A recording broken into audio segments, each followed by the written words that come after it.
Pulling up to the ring and pinion shop. Got the Mustang axle in the bed of the truck. Hoping these guys can get me right. I've heard really good things about them. They're located on just south of 16 in Groesbeck. Where do I park? Let's go here right now. But yeah, let me do a quick update for you.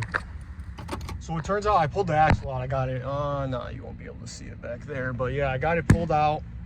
What ends up, I guess that play was normal. I have a C-clip eliminator or something. But they told me they can do this all for 300 bucks labor, 200 for the gears, and that should be it, hopefully.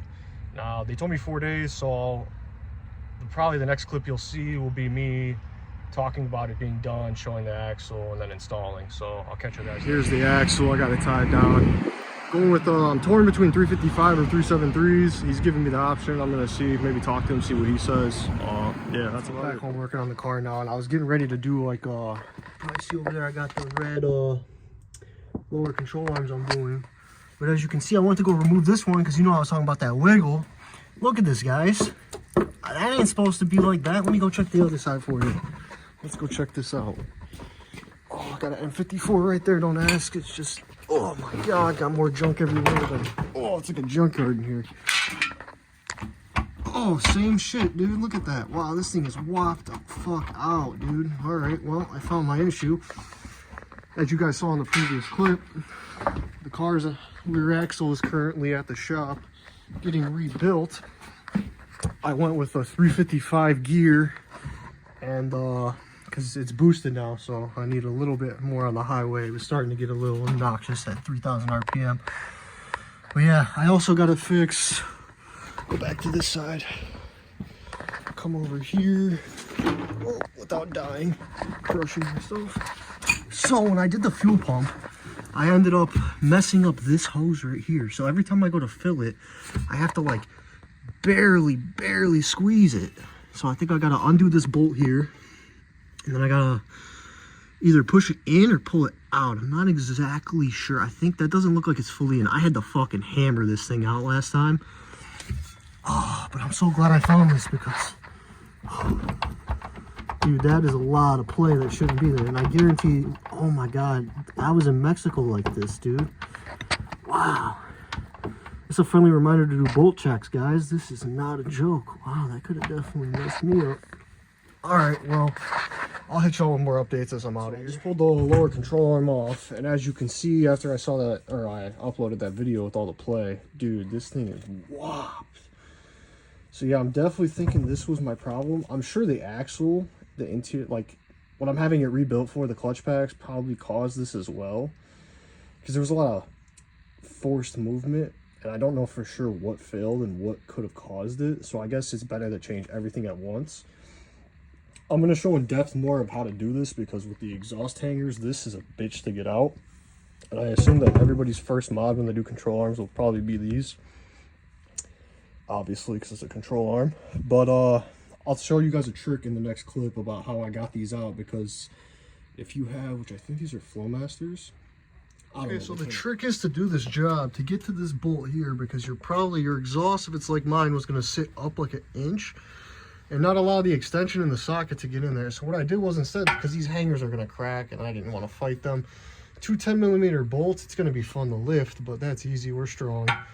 1, 2, it drops, and then you can get it through. So it turns out that this bushing wasn't even bad. Oh, let me get out and show you. So you can see here, this was the bolt, Harbor Freight box clutch.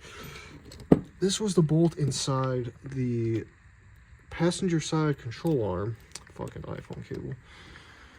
Completely broken. I want to go twist it out if it'll focus. Let me see if I put it here, will it focus? Yeah, there we go.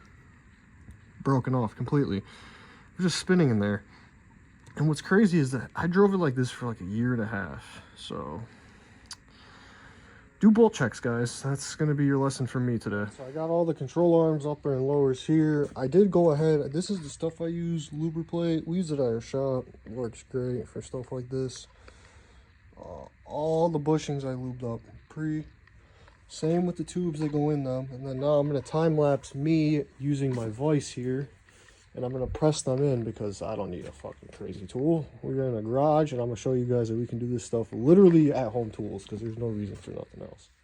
Good morning. So to continue this video, I got the call from the axle shop, Rob at Ring and Pinion, highly recommend.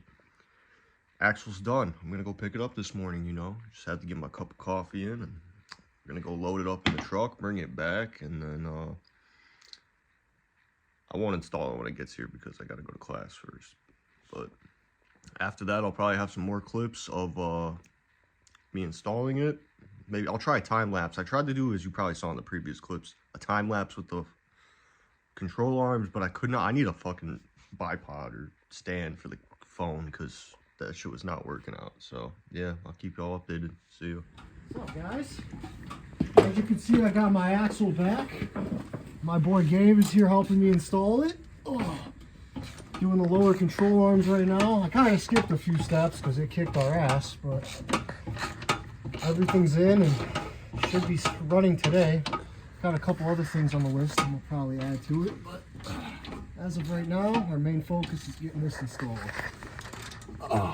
They ended up charging me $750 to do everything. I'll probably provide the list here soon of what's all done to the car, but did a pretty good job. There's no more play here, as you can see, minimal to none, as I'm shaking the car. All right.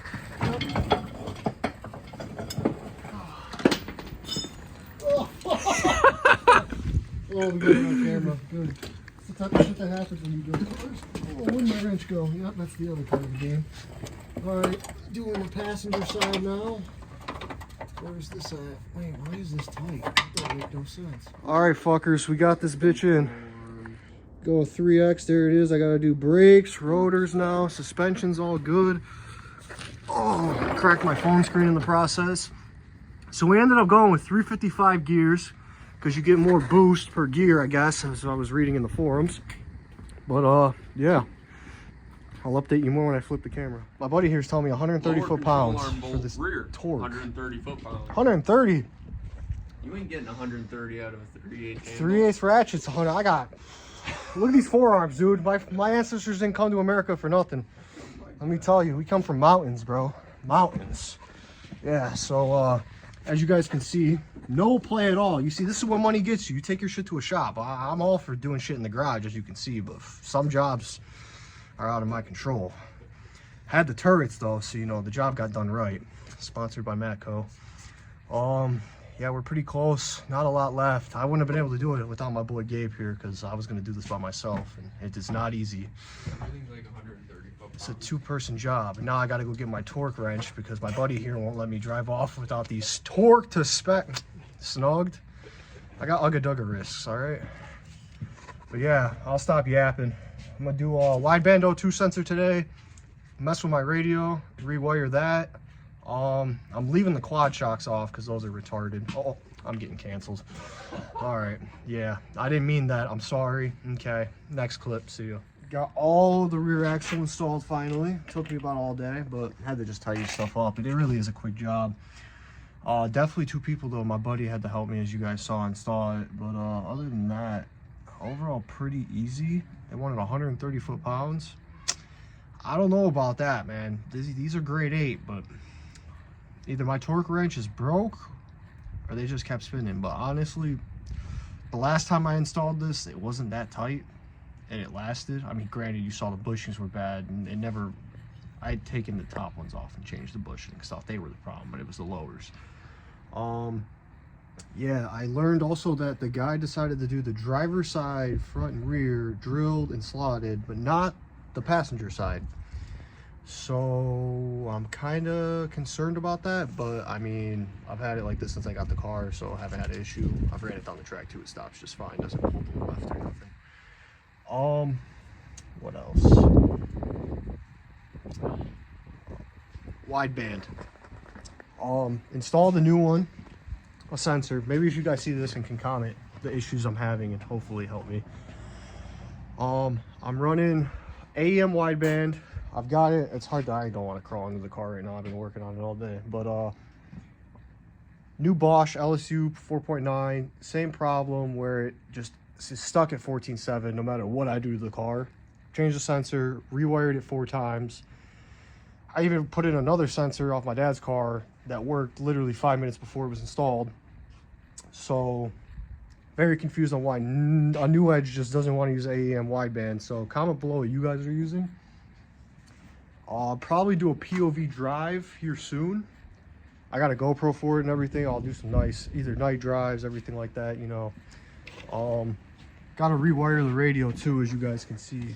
I've got all the wires open in hopes that I can make it work. I had to cut the factory one out because for some reason the previous owner decided to put like a jumper wire in the fuse panel in the interior of the car, and I pulled it out because it kept blowing the ECU fuse when I did the 4-valve swap. So I just, little trick for Keon Power, take your old O2 sensors you're not using, and I think it's the red and yellow one is key on. So I did that for the headlights, and the radio is 3 out of the 4 that I didn't use because I had my tuner disable them, because you only really need a wideband, but my wideband doesn't work, so the tune could be shit for all I know. But I ran it all last year, it didn't blow up, so we're good on that. Did the zip tie mod. Overall, never done that before. Give it a great review. The car likes to die at idle at cold start. Right now I got to work that out in the tune as well. iPhone storage was full, had to cut the clip. So the guy that tuned my car did a great job. He's like available all the time. Torque Performance, great guys, easy to deal with. Honestly, half the price of a regular tuner. But yeah, I'm running out of storage, so I gotta make this quick. Gonna drive the car, POV drives. I'll show you guys the issue with my wideband while I'm Watt, and I gotta break this engine, or not the engine, the axle in. 100 miles, no highway, under 45 miles an hour, which should be easy because I drive about 250 miles a week to work and school and shit. So yeah, other than that, thanks for watching. This could have been a boring ass video, not gonna lie. I don't know, but well, a little bit of lifestyle. So thank you guys. I'll see you in the next project I'm doing.